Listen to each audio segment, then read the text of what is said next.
ನಮಸ್ತೆ. ಇವತ್ತಿನ ವಿಡಿಯೋದಲ್ಲಿ ಒಂದು ಒಳ್ಳೆ ನಾನು ಲಿಕ್ವಿಡ್ ಫರ್ಟಿಲೈಸರ್ನ ತೋರಿಸ್ಕೊಡ್ತಾ ಇದ್ದೀನಿ. ಇದಂತೂ ನಮ್ಮ ಗಿಡಗಳಿಗೆ ಒಳ್ಳೆ ಅಮೃತ ಸಂಜೀವಿನಿ ರೀತಿನ ಅಲ್ಲಿ ಕೆಲಸ ಮಾಡುತ್ತೆ. ಈ ಲಿಕ್ವಿಡ್ನ ನೀವು 15ರಿಂದ 20 ದಿನಕ್ಕೆ ಒಂದ್ಸಲನಾದ್ರೂ ಬಳಸಿ ನೋಡ್ರಿ. ತುಂಬಾನೇ ಒಳ್ಳೆ ರಿಸಲ್ಟು ಇದರಿಂದ ನಾವು ಪಡ್ಕೊಬಹುದು.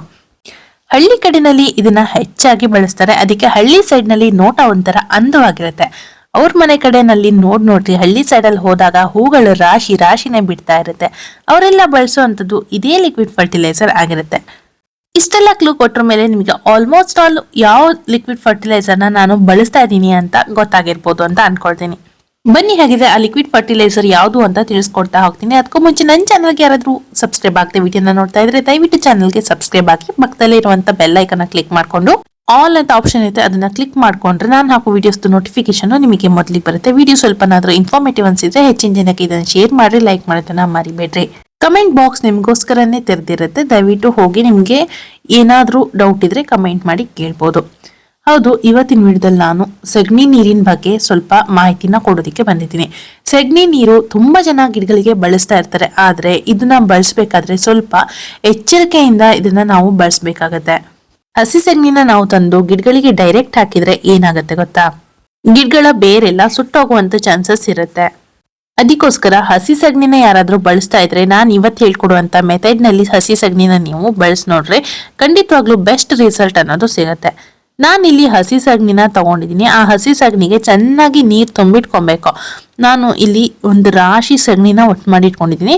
ಅದಕ್ಕೆ ಒಂದು ಬಕೆಟ್ ಫುಲ್ ನೀರನ್ನ ಹಾಕೊಳ್ತಾ ಇದ್ದೀನಿ. ಒಂದು 20 ಲೀಟರ್ ಇದು ಬಕೆಟ್ ಇದೆಲ್ಲ, ಆ ಕಂಟೈನರ್ ನಲ್ಲಿ ನಾನು ಸಗಣಿನ ಹಾಕೊಂಡು ಆ ಸಗಣಿಗೆ ಫುಲ್ ನೀರನ್ನ ಹಾಕೊಂಡಿದ್ದೀನಿ. ನೀವು ಈಗ ಸಗಣಿಗೆ ನೀರ್ ಹಾಕ್ಬೇಕಾದ್ರೆ ಎಷ್ಟು ನೀರ್ ಬೇಕಾದ್ರೂ ಹಾಕಿಟ್ಕೊಬಹುದು. ನೀವು ಏನು ತೊಂದರೆ ಇಲ್ಲ. ಕಮ್ಮಿ ಹಾಕೊಂಡ್ರೂ ನಡೀತದೆ ಅಥವಾ ಜಾಸ್ತಿ ಹಾಕೊಂಡ್ರೂ ನಡೀತದೆ. ಆದ್ರೆ ನಾವು ಇದನ್ನ ಗಿಡಗಳಿಗೆ ಯಾವಾಗ ಕೊಡ್ತೀವಿ ನೋಡಿ, ಆ ಟೈಮ್ನಲ್ಲಿ ಮಾತ್ರ ನಾವು ಇದನ್ನ ಎಷ್ಟು ಪ್ರಮಾಣದಲ್ಲಿ ಕೊಡಬೇಕು ಅನ್ನೋದು ಮಾತ್ರ ನಮಗೆ ಗೊತ್ತಿರಬೇಕಾಗತ್ತೆ. ಇಲ್ಲ ಅಂತಂದ್ರೆ ಗಿಡಗಳು ಸುಟ್ಟು ಕರ್ಕಲಾಗಿ ಹೋಗುತ್ತೆ. ಅದಂತೂ ನಾನು 100% ಗ್ಯಾರಂಟಿ ಕೊಡ್ತೀನಿ.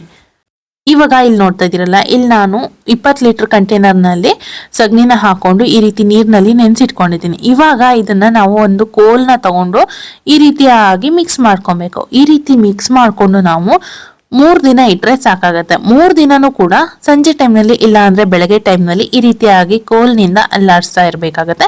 ಅವಾಗ ಚೆನ್ನಾಗಿ ಅದರಲ್ಲಿರುವಂತ ಕಂಟೆಂಟ್ ಕೂಡ ಬಿಡುತ್ತೆ, ಹಾಗೆ ಸಗಣಿ ಕೂಡ ಚೆನ್ನಾಗಿ ಕರ್ಗೋದಿಕ್ಕೆ ಶುರು ಆಗತ್ತೆ. ನಾನು ಇಲ್ಲಿ ತಗೊಂಡಿರುವಂತ ಪ್ರಮಾಣ ಸ್ವಲ್ಪ ಜಾಸ್ತಿ ಇದೆ, ಅದರಿಂದ ಸಗಣಿಗೆ ಕರ್ಗೋದಿಕ್ಕೆ ಕೂಡ ಜಾಗ ಇಲ್ಲ. ನೀವು ಕಮ್ಮಿ ಪ್ರಮಾಣದಲ್ಲಿ ಸಿಕ್ಕಿದ್ರೆ ಕಮ್ಮಿ ಪ್ರಮಾಣದಲ್ಲಿ, ಜಾಸ್ತಿ ಪ್ರಮಾಣದಲ್ಲಿ ಸಿಕ್ಕಿದ್ರೆ ಜಾಸ್ತಿ ಪ್ರಮಾಣದಲ್ಲಿ ಬಳಸ್ಕೊಬಹುದು. ಆದ್ರೆ ನಾನು ಇದನ್ನ ಯಾವಾಗ ಗಿಡಗಳಿಗೆ ಕೊಡ್ತೀನಲ್ಲ ಅವಾಗ ಚೆನ್ನಾಗಿ ಡೈಲ್ಯೂಟ್ ಮಾಡಿಬಿಟ್ಟು ಇದನ್ನ ಕೊಡ್ತೀನಿ. ಇದರಿಂದಾಗಿ ಗಿಡಗಳಿಗೇನು ಪ್ರಾಬ್ಲಮ್ ಆಗೋದಿಲ್ಲ. ಈಗ ಇಲ್ಲಿ ನೋಡ್ತಾ ಇದೀರಲ್ಲ, ಇದು ನಾನು ಸಗಣಿನ ನೆನೆಸ್ಬಿಟ್ಟು 3 ದಿನ ಆಗಿದೆ. 3 ದಿನದ ನಂತರ ಈ ರೀತಿ ಆಗಿರುವಂತ ಸಗಣಿ ಇದನ್ನ ನಾನು ಡೈಲಿ ಈ ರೀತಿಯಾಗಿ ಮಿಕ್ಸ್ ಮಾಡ್ಕೊಳ್ತಾ ಇದ್ದೆ. ಇದು ಇವಾಗ 3ನೇ ದಿನಕ್ಕೆ ಈ ರೀತಿಯಾಗಿ ಮಿಕ್ಸ್ ಮಾಡ್ಕೊಳ್ತಾ ಇರೋದು. ಈ ರೀತಿಯಾಗಿ ಚೆನ್ನಾಗಿ ಇದನ್ನ ಮಿಕ್ಸ್ ಮಾಡ್ಕೊಬೇಕು. ನಿಮಗೆ ಇದು ಚೆನ್ನಾಗಿ ಹುದುಗಿದೆ ಅಂತ ಯಾವಾಗ ಗೊತ್ತಾಗುತ್ತೆ ಅಂದ್ರೆ, ಇದು ಬಬಲಿ ಆಗಿ ಬಂದಿರುತ್ತೆ. ನೋಡ್ತಾ ಇರ್ಬೋದು, ಇಲ್ಲಿ ಮೇಲ್ಗಡೆ ಎಲ್ಲ ಬಬಲ್ಸ್ ಬಂದಿರೋದು. ಈ ರೀತಿಯಾಗಿ ಚೆನ್ನಾಗಿ ನೊರೆ ಬಂದಾಗ ಇದು ಚೆನ್ನಾಗಿ ರೆಡಿ ಆಗಿದೆ ಫರ್ಟಿಲೈಸರ್ ಅನ್ಕೊಂಡು ನಾವು ಅನ್ಕೊಬಹುದು. ಏಕೆ ಮೊದಲಿನ ಕಾಲದಲ್ಲೆಲ್ಲ ಡೈರೆಕ್ಟ್ ಆಗಿ ಗಿಡಗಳಿಗೆ ಸಗಣಿನ ಹಾಕ್ತಾ ಇದ್ರು, ಇವಾಗ ಏನಪ್ಪಾ ಹೊಸದಾಗಿ ಈ ಸಗಣಿ ನೀರನ್ನ ಡೈಲ್ಯೂಟ್ ಮಾಡಿ ಹಾಕೋದು ಹಾಗೆ ಹೀಗೆ ಅನ್ಕೊಂಡು. ಮೊದಲಿನ ಕಾಲದಲ್ಲಿ ಸಗಣಿ ನೀರನ್ನ ತಂದ ತಕ್ಷಣ ಗಿಡಗಳಿಗೆ ಸುರಿತಾ ಇದ್ರು. ಆದ್ರೆ ಅವಾಗಿನ ಕಾಲದಲ್ಲಿ ಸಗಣಿ ನೀರನ್ನ ಯಾವಾಗ್ಲೂ ದಪ್ಪವಾಗಿ ಸುರಿತಾ ಇರ್ಲಿಲ್ಲ, ಜೊತೆಗೆ ತೆಳ್ಳಗೆ ಮಾಡ್ಕೊಂಡು ಸುರಿತಾ ಇದ್ರು. ನೆಲ ಒದ್ದೆ ಇರ್ಬೇಕಾದ್ರೆ ಅವರು ಗಿಡಗಳಿಗೆ ಈ ಸಗಣಿ ನೀರನ್ನೋದು ಕೊಡ್ತಾ ಇದ್ರು. ಆಗಿನ ಕಾಲದಲ್ಲೆಲ್ಲ ಮತ್ತೆ ಗಿಡಗಳನ್ನ ನಾವು ನೆಲದ ಮೇಲೆ ನಟ್ಕೊಳ್ತಾ ಇದ್ವಿ ಬಿಟ್ರೆ ಯಾವುದೇ ರೀತಿ ಕುಂಡಗಳಲ್ಲಾಗ್ಲಿ ಪಾಟ್ಗಳಲ್ಲಾಗ್ಲಿ ಈ ಗಿಡಗಳನ್ನ ನಟ್ಕೊಳ್ತಾ ಇರ್ಲಿಲ್ಲ. ಈಗಿನ ಕಾಲದಲ್ಲಿ ಫುಲ್ ಚೇಂಜ್ ಆಗಿದೆ. ಈಗೆಲ್ಲ ಕುಂಡಗಳಲ್ಲಿ ಇಟ್ಕೊಳ್ಳೋದು ಎಲ್ಲ ಫ್ಯಾಷನ್ ಆಗಿ ಹೋಗಿದೆ. ಅದರಿಂದ ನಾವು ಗಿಡಗಳಿಗೆ ಈ ರೀತಿ ಸಗಣಿ ನೀರನ್ನ ಕೊಡ್ಬೇಕಾದ್ರೆ ಸ್ವಲ್ಪ ಜಾಸ್ತಿ ಡೈಲ್ಯೂಟ್ ಮಾಡಿ ಕೊಡ್ಬೇಕಾಗತ್ತೆ. ನಾನಿಲ್ಲಿ 2 ಲೀಟರ್ ಸಗಣಿ ನೀರನ್ನ ತಗೊಂಡ್ರೆ ಅದಕ್ಕೆ 10 ಲೀಟರ್ ಪ್ಲೈನ್ ಆಗಿರುವಂತಹ ನೀರನ್ನ ಸೇರಿಸ್ಕೊಳ್ತಾ ಇದ್ದೀನಿ. ಅಂದ್ರೆ ಇಲ್ಲಿ 1 ಲೀಟರ್ ನೀರಿಗೆ 5 ಲೀಟರ್ ಆಗುವಷ್ಟು ಪ್ಲೈನ್ ವಾಟರ್ನ ಸೇರಿಸ್ಕೊಬೇಕಾಗತ್ತೆ. ನೀವು 1 ಲೀಟರ್ಗೆ 5 ಲೀಟರ್ ಆಗುವಷ್ಟು ಪ್ಲೈನ್ ವಾಟರ್ನ ಸೇರಿಸಿದ್ರು ಕೂಡ ಸಗಣಿ ನೀರು ದಪ್ಪವಾಗಿದೆ ಅಂದ್ರೆ ಸಾಕಷ್ಟು. ಮತ್ತೆ ಬೇಕಾದ್ರೆ ನೀರನ್ನ ನೀವು ಸೇರಿಸ್ಕೊಬಹುದು. ಅದು ಯಾವಾಗ ಸಗಣಿ ನೀರು ದಪ್ಪ ಇದೆ ಅನ್ನೋ ಟೈಮ್ನಲ್ಲಿ ನೀವು ಸೇರಿಸ್ಕೊಬಹುದು. ಈ ಸಗಣಿ ನೀರು ಅನ್ನೋದು ದಪ್ಪವಾಗಿ ಗಿಡಗಳಿಗೆ ಕೊಡಬೇಡಿ. ಯಾಕಂದ್ರೆ ಇವಾಗ ಬಿಸಿಲು ಬರೋದ್ರಿಂದ ಯಾವುದೇ ರೀತಿನಲ್ಲಿ ನೀರು ತಗೋದಿಲ್ಲ ಅಲ್ವಾ. ಅಂದ್ರೆ ಮಳೆಗಾಲದಲ್ಲಿ ಸ್ವಲ್ಪ ದಪ್ಪ ಇದ್ರೂ ಕೂಡ ನಡೀತದೆ, ಮಳೆ ಬರ್ತಾ ಇರುತ್ತೆ ಅದು ಕರ್ಗಿ ಹೋಗ್ತದೆ ಅನ್ಬೋದು.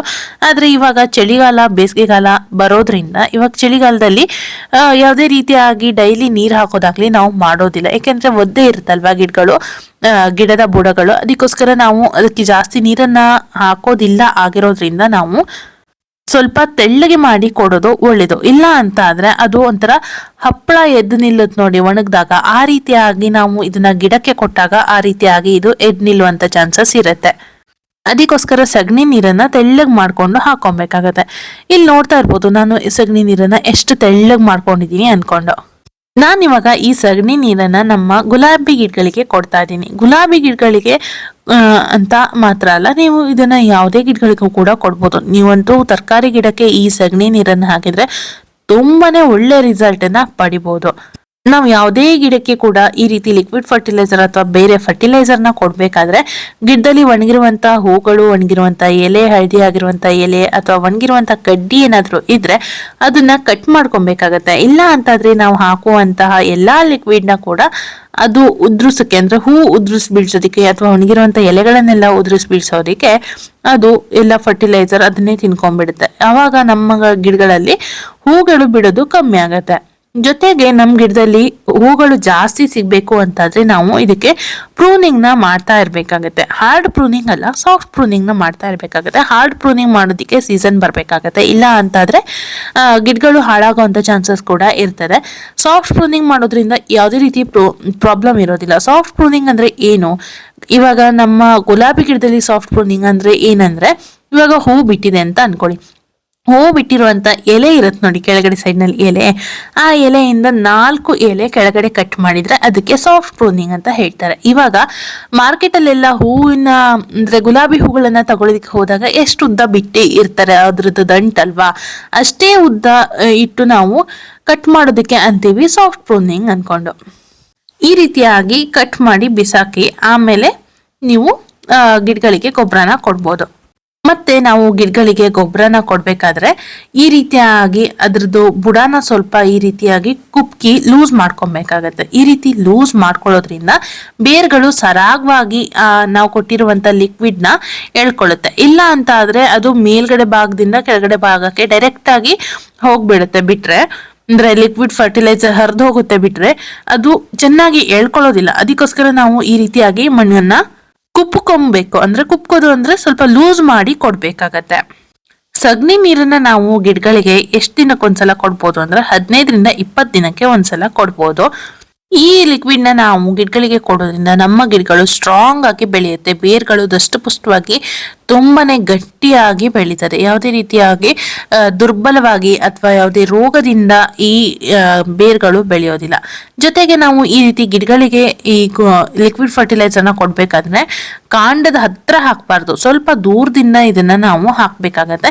ಕಾಂಡದ ಮೇಲಾಗ್ಲಿ ಕಾಂಡದ ಹತ್ರ ಹಾಕೋದ್ರಿಂದ ಏನಾಗುತ್ತೆ ಅಂದ್ರೆ ಗಿಡಕ್ಕೆ ಎಫೆಕ್ಟ್ ಆಗುವಂತ ಚಾನ್ಸಸ್ ಇರುತ್ತೆ. ಪಾಟ್ ನಲ್ಲಿ ಜಾಸ್ತಿ ಜಾಗ ಇರೋದಿಲ್ಲ, ಅದಕ್ಕೋಸ್ಕರ ನಾವು ಆದಷ್ಟು ಪಾಟಿನ ಸೈಡ್ ನಲ್ಲಿ ಹಾಕ್ಬೇಕು, ಗಿಡಗಳ ಹತ್ರಕ್ಕೆ ಹಾಕಬಾರ್ದು. ಆದಷ್ಟು ಇದು ಬೇರೆ ಎಳ್ಕೊಬೇಕೆ ಹೊರತು ಕಾಂಡದಿಂದ ಕೆಳಗಡೆ ಹೋಗದೆ ಇರೋ ರೀತಿನಲ್ಲಿ ನಾವು ನೋಡ್ಕೊಬೇಕಾಗತ್ತೆ. ಇದು ತರಕಾರಿ ಗಿಡಕ್ಕೆ ಹಾಕಿದ್ರಂತೂ ಹೇಳೋದೇ ಬೇಡ, ಅಷ್ಟಷ್ಟು ತರಕಾರಿಗಳನ್ನ ಕೊಡುತ್ತೆ. ಈ ಸಗಣಿನ ನಾವು ನೀರಿನಲ್ಲಿ ನೆನೆಸದೆ ಡೈರೆಕ್ಟ್ ಆಗಿ ಹಾಕಬಾರ್ದು ಅಂತ ಯಾಕೆ ಹೇಳಿದ್ದೆ ಅಂದ್ರೆ, ಇದರಲ್ಲಿ ಅಮೋನಿಯಾ ಅನ್ನೋ ಅಂಶ ಒಂದು ಕಂಟೆಂಟ್ ಇರುತ್ತೆ. ಆ ಕಂಟೆಂಟ್ ಜಾಸ್ತಿ ಇರೋದ್ರಿಂದ ಇದನ್ನ ನಾವು ಡೈರೆಕ್ಟ್ ಆಗಿ ಹಾಕಿದಾಗ ನಮ್ ಗಿಡದ ಬೇರೆಲ್ಲ ಸುಟ್ಟೋಗ್ಬಿಡುತ್ತೆ. ಅದಕ್ಕೋಸ್ಕರ ಈ ರೀತಿಯಾಗಿ ನಾವು ನೀರಿನಲ್ಲಿ ನೆನೆಸಿದಾಗ ಸುಮಾರಷ್ಟು ಸೂಕ್ಷ್ಮಾಣು ಜೀವಿಗಳು ಇದರಲ್ಲಿ ವೃದ್ಧಿ ಆಗತ್ತೆ. ಅವಾಗ ನಮ್ ಗಿಡಗಳಿಗೆ ಬೇಕಾದ ಪೋಷಕಾಂಶಗಳೆಲ್ಲ ಸಿಗತ್ತೆ. ಅದಕ್ಕೋಸ್ಕರ ಈ ರೀತಿ ನೀರಿನಲ್ಲಿ ನೆನೆಸ್ಬಿಟ್ಟು ಡೈಲ್ಯೂಟ್ ಮಾಡಿ ಹಾಕೋದು ಬೆಸ್ಟ್. ಇದಾಗಿರುತ್ತೆ ಇವತ್ತಿನ ವಿಡಿಯೋ. ಈ ವಿಡಿಯೋ ನಿಮ್ಮೆಲ್ಲರಿಗೂ ಯೂಸ್ಫುಲ್ ಆಗಿದೆ ಅಂತ ಅನ್ಕೊಳ್ತಾ ಈ ವಿಡಿಯೋನ ಇಲ್ಲಿಗೆ ಎಂಡ್ ಮಾಡ್ತಾ ಇದ್ದೀನಿ. ಮತ್ತೆ ಯಾವ್ದಾದ್ರು ಹೊಸ ವಿಡಿಯೋದಲ್ಲಿ ಸಿಗೋಣ. ಅಲ್ಲಿವರೆಗೂ love you all, bye bye.